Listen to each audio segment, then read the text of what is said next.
Nah, Sinteyong ini kalau yang saya lihat, dia ini diganggu. Kenyamanan beliau ini benar-benar diganggu. Ada beberapa intervensi-intervensi yang beliau alami. Selama kita memiliki pelatih kelas dunia dari manapun, kalau masih ada aja pemain titipan, itu akan mengganggu semuanya. Gimana nggak ganggu?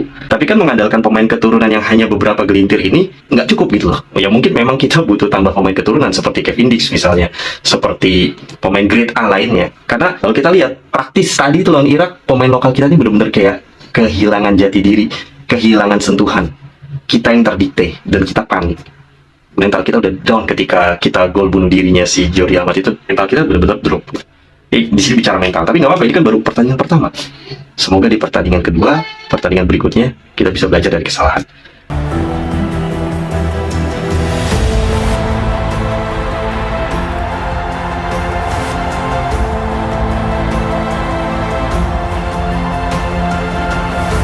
Hola, salam fans Garuda. Bermodalkan pemain-pemain abroad, pemain-pemain keturunan masih aja dibantai. Nah, kira-kira apa di sini yang salah? Di sini kita coba mengkritisi setiap faktor-faktornya ya. Jadi nggak asal nyalahin Sinteyongnya kah, sebagai pelatih, atau nyalahin pemainnya kah. Kita lihat faktor tentu dengan objektif. Dan sini saya akan coba ulas dengan apa adanya. Kalaupun ulasan saya ini menurut teman-teman salah, yaitu anggap aja adalah sudut pandang saya sebagai pengamat. Boleh setuju, boleh nggak. Semua orang kan berhak berdemokrasi. Di sini saya coba benar-benar membicarakan bahwa faktornya apa aja sih. Sementara kalau dilihat progresnya ya ups and down, kadang naik, kadang turun. Dan pelatih atau pemain mana yang tidak membuat kesalahan? Ya, setiap pelatih atau pemain nggak selamanya bagus. Kadang naik, kadang turun. Jadi kita sebagai insan sepak bola nggak serta-merta hanya menyalahkan keadaan. Kita juga harus lihat beberapa faktor. Bukan berarti ini adalah alasan, tapi ya inilah faktor. Faktor itu unsur. Jadi yang menyebabkan sesuatu itu terjadi gitu loh, bukan alasan. Nah, bicara soal faktor, kita lihat. Waktu dulu Sinteyong melatih tim nasional Indonesia awal-awal kebantai, oke lah kita masih maklum. Tapi kenapa sekarang masih aja kebantai? Padahal kita udah punya pemain-pemain keturunan di barisan belakang. Kita udah punya pemain abroad. Ya. Sekarang coba kalau kita lihat pertandingan barusan, pada saat Indonesia dihancurkan gol demi gol melawan Irak, siapa yang paling banyak gerak di pertandingan ini? Kalau kita lihat dari segi rating aja, di sini nanti saya tampilkan ratingnya. Rating rata-rata itu ada di pemain keturunan. Ya walaupun ratingnya dari 5 hanya 3 lah, bintang 3 dari bintang 5. Kalau kita lihat pemain-pemain lokal kita bisa apa? Artinya kan di sini kan ada di masalah SDM kita. Modal materi kita sekuat apa? Apakah materi kita memang sudah layak bersaing di Asia? Memang beberapa pengamat, misalnya seperti Coach Justin atau seperti pengamat-pengamat yang lain berkata bahwa kita ini sudah level Asia. Nah, di sini tidak saya ragukan. Sebenarnya kita ini di level Asia itu mentalnya yang berusaha dibangun. Mental kita harus sudah ke Asia. Dari 270 lebih juta penduduk Indonesia, masa mindsetnya cuma AFF atau SEA Games atau hanya Asia Tenggara? Kita harus berpikir Asia. Sementara fisik kita itu belum Asia. Jadi memang harus mindset dulu, nanti fisik akan mengikuti. Artinya di sini Sinteyong ini sedang mengalami proses. Pelatih ini kan juga nggak masalah strategi doang. Jadi prosesnya itu melibatkan progres dan juga melihat materinya, SDM-nya. SDM yang kita punya ini sudah mampu bersaing di level Asia atau enggak? Kalau kita lihat dari cara bermain barusan, mungkin selama ini kita bermain terlihat seperti orang-orang yang bagus lah. Misalnya kita melawan Argentina cuma kalah 2-0, terus beberapa hasil uji coba mampu kita kalahkan. Tetapi coba kalau boleh jujur, puas gak dengan pertandingan Indonesia yang udah-udah? Kalau menurut saya, ya terhibur menonton pertandingan timnas, tapi puas mah belum. Coba di kita jujur-jujuran aja, fair-fairan aja. Kita seneng lihat timnas kita berkembang, tapi kitanya ini belum puas. Kenapa belum puas? Ya karena lawan yang kita hadapi juga belum bagus-bagus amat. Mungkin dari segi peringkat mereka di atas kita. Kan beberapa kali kan Pak Ketum kita dari mulai Iwan Bule sampai Erick Thohir berusaha mengundang tim yang rankingnya di atas kita, ya seperti Curacao atau enggak seperti Turkmenistan misalnya yang terakhir itu, atau ada Burundi di atas kita. Tapi kan dari segi permainan mereka nggak di atas kita, ya karena gap antara tim-tim yang kita ajakin sparring ini nggak terlalu jauh, kecuali Curacao. Ya mungkin saja saat itu Curacao memang lagi underperform, ya. Tapi selain Curacao kita coba lihat ketika kita menghadapi Palestina, maksudnya di konflik tapi dia di atas kita gitu loh. Nah, habis itu kita coba lihat lawan Burundi kita bisa menang sekali, tapi di pertandingan kedua kita seri, bahkan kita hampir kalah lawan Burundi itu. Tapi untungnya kita seri. Terakhir yang menyelamatkan kita adalah Jordi Amat. Nah, kemudian coba kita lihat lagi pertandingan ketika melawan Turkmenistan, betul kita menang 2-0 dari golnya Dendi dan Egy. Tetapi ya coba kita lihat dari cara main. Kita keserang mulu kan. Nah, sekarang kita berada di pertandingan yang sesungguhnya. Walaupun sebelumnya kita berhasil menang hingga 1 lusin dalam 2 leg melawan Brunei. Tapi kan itu kan tidak menjadi patokan. Karena lawan Brunei pun kita memang ngebantai, tapi kita nggak puas. Dari cara mainnya kita nggak puas, ya karena memang Brunei tidak memiliki pressure apa-apa.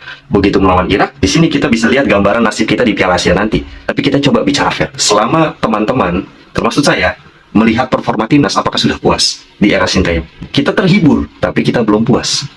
Kenapa? Ya ini progres, wajar. Ini progres. Ada naik, ada turun, ups and down. Ya, kalaupun timnas kita dipegang lokal atau pelatih lain pun ya belum tentu seperti ini progresnya. Jadi kalah itu ya biasa, dibantai itu ya oke lah. Cuma kalau bisa jangan dibantai terus gitu lah. Jangan kayak di zamannya Simon kan dibantai terus. Kalahnya tuh konsisten. Saya yakin akan ada perubahan nantinya dari Sinteyong. Cuma di sini yang kasihan itu saya malah di Sinteyongnya. Coba deh kalau teman-teman mau jujur. Menurut teman-teman Sinteyong ini udah tegas belum sebagai pelatih? Kalau menurut saya Sinteyong itu tegas, tapi posisi beliau ini menurut saya terancam. Banyak orang-orang di anggota PSSI, entah itu exco-nya atau bahkan di official manager yang ada di PSSI, di tim nasional Indonesia itu sendiri tidak menyukai Sinteyong.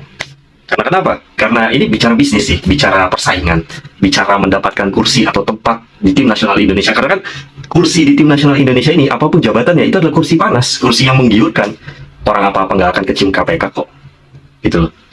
Jadi, udah bahasa kasarnya, cuan mah dapat kalau kita bisa menjadi pengurus PSSI atau kita terlibat dalam timnas. Terus kita juga dapat nama lah, image kita naik. Siapa sih yang nggak mau terlibat di sepak bola Indonesia? Nah, artinya ada saing-saingan di sini. Kebetulan yang sedang menangani timnas adalah Sinteyong. Dan Sinteyong beserta officialnya. Nah, Sinteyong ini kalau yang saya lihat, dia ini diganggu. Kenyamanan beliau ini benar-benar diganggu.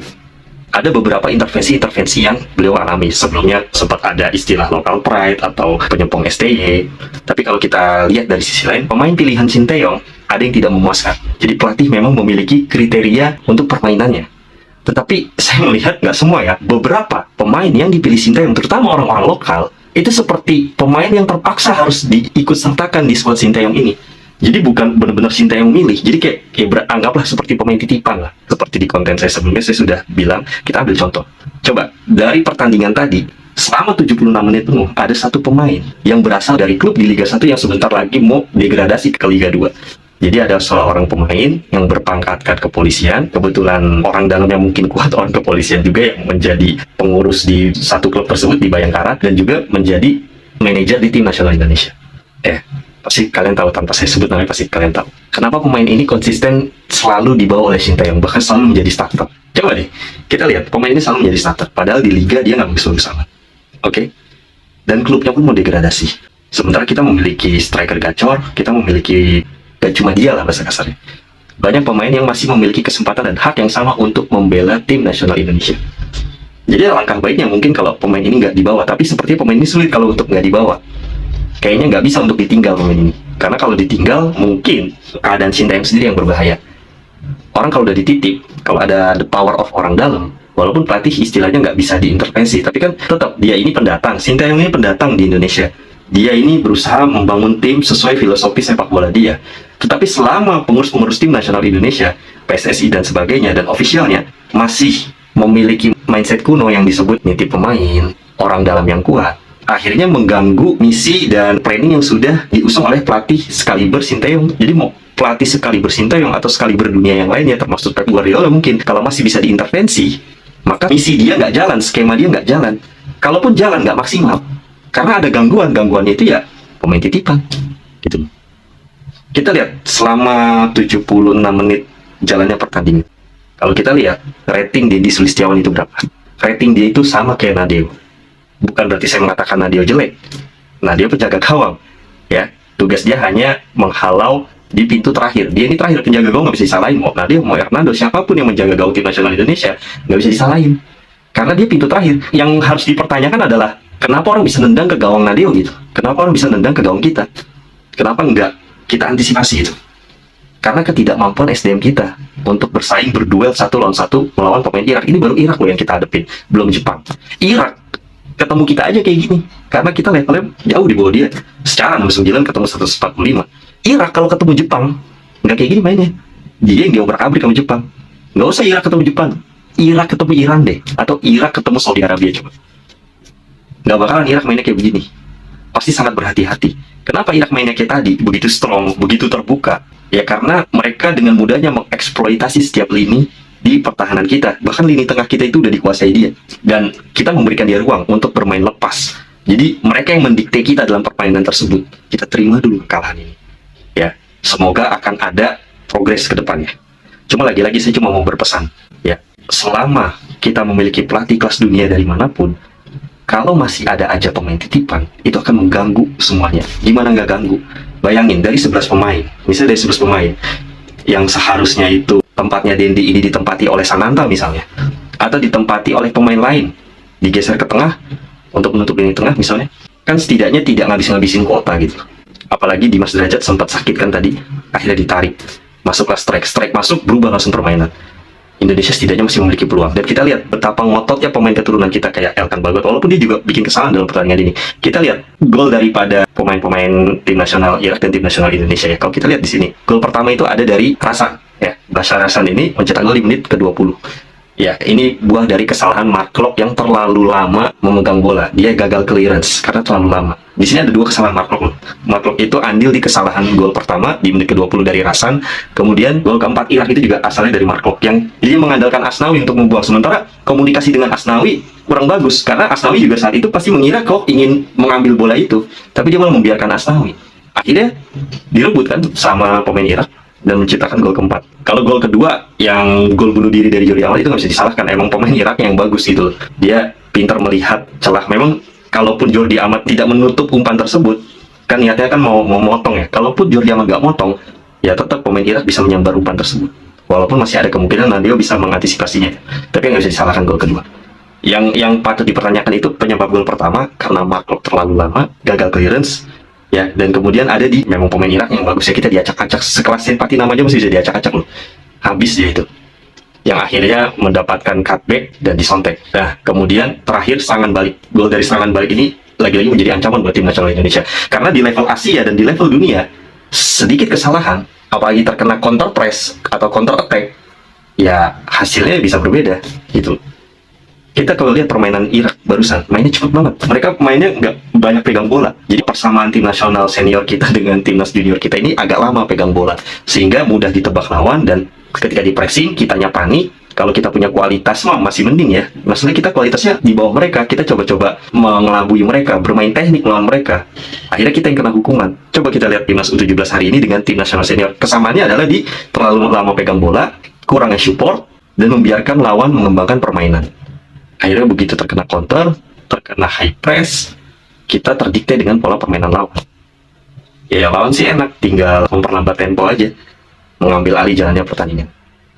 Nah di sini kan jadi bicara mental, bicara teknik, dan juga bicara kelasnya juga sudah beda.